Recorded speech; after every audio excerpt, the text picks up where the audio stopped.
Sanayon, mga ka-township. Bibinata. Kaya naman po. Yeah, gagawa po tayo ng sinigang. Napakuluan ko lang po yung tubig na may sibuyas at bawang. Ito po ang ingredients ng ating sinigang. Squash, mushroom, shrimp, sinigang na mushroom.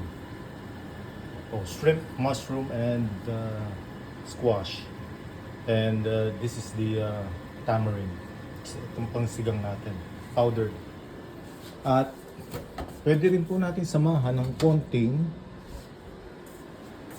ampalaya or zucchini. Napakalaki po ng zucchini dito. Right? Pwede po kahit po anong gusto nyong ilagay, pwede. Ganyan lang po.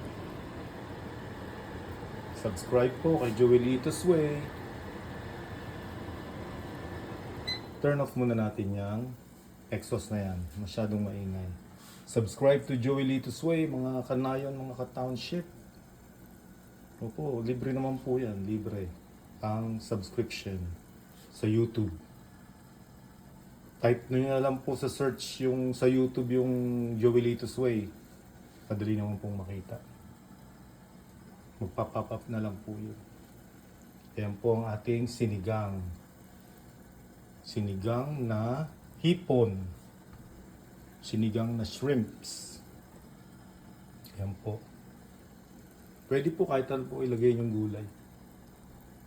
Kung gusto nyo, lagyan nyo rin ng noodles. Basta sinigang, okay lang kahit ano. Whatever. Yun lang po. At ako po ay nainom din ng mayroong cloves, chia seeds, at bumili po ako ng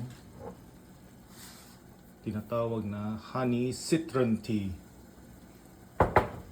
At meron din po akong apple cider vinegar.